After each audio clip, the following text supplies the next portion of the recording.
Assalamualaikum warahmatullahi wabarakatuh. Shalom. Om Swastiastu. Namo Buddhaya. Salam kebajikan bagi kita semua. Perkenalkan, kami dari kelompok 7 ingin menjelaskan mengenai sistem e-court yang ada di Indonesia. Selamat menyaksikan. Pertama adalah pengertian dari e-court. E-court merupakan salah satu instrumen pengadilan yang dibentuk sebagai sarana pelayanan kepada masyarakat dalam hal pendaftaran perkara secara online. Melalui e-court, seseorang dapat melakukan pendaftaran perkara, mengirim dokumen persidangan, melihat tafsiran panjar biaya, melakukan pembayaran panjar biaya, melakukan pemanggilan, serta melaksanakan persidangan secara online. Berikutnya adalah dasar hukum e-court. Pertama, Peraturan Mahkamah Agung Republik Indonesia Nomor 7 Tahun 2022.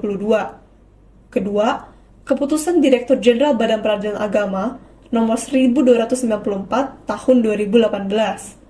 Ketiga, Keputusan Ketua Mahkamah Agung Republik Indonesia Nomor 122 Tahun 2018.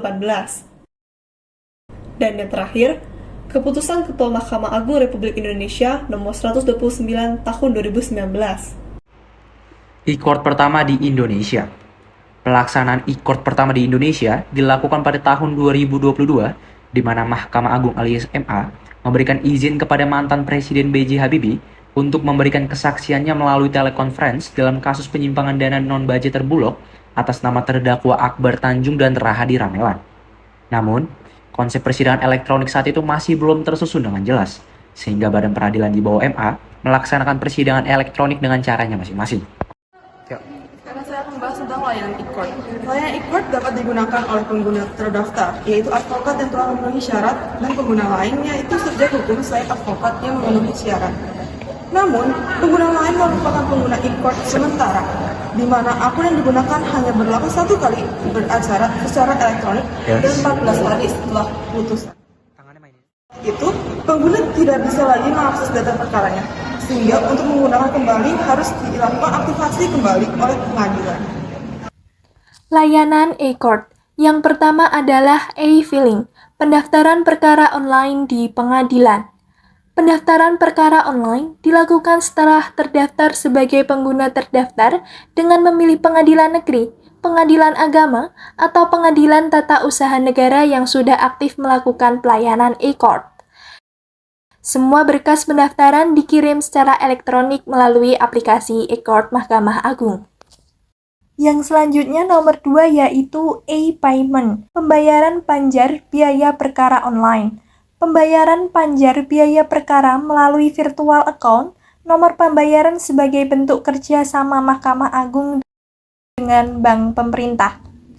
Kemudian, bentuk layanan e-court yang ketiga adalah e-summons atau pemanggilan pihak secara online. E-summons adalah panggilan sidang dan pemberitahuan putusan yang disampaikan kepada para pihak melalui saluran elektronik ke alamat email para pihak. Kemudian informasi panggilan tersebut bisa dilihat pada aplikasi e-court.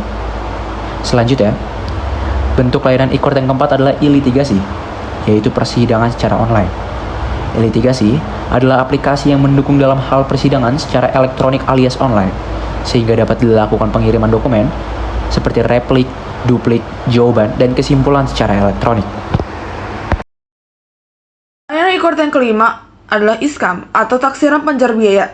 Dengan melakukan pendaftaran secara online melalui e-court, pendaftar akan secara otomatis mendapatkan taksiran panjar biaya atau ISKAM dan nomor pembayaran virtual account yang dapat dibayarkan melalui saluran elektronik atau multi-channel yang tersedia.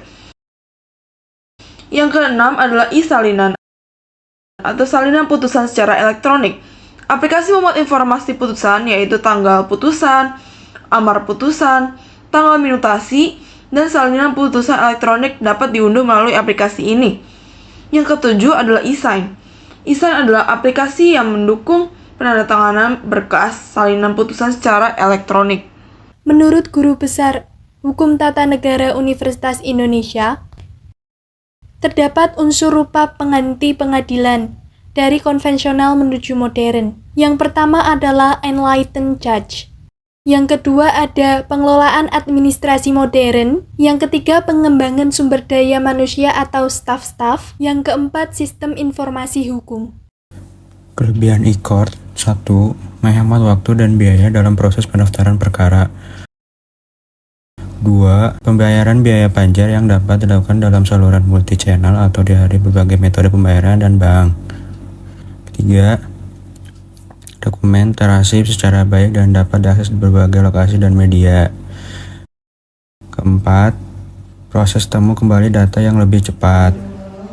Kekurangan e-court. 1. Sistem e-court di Indonesia masih tergolong baru sehingga penggunaannya memerlukan penyesuaian dengan cara kerja pengadilan yang ada di Indonesia.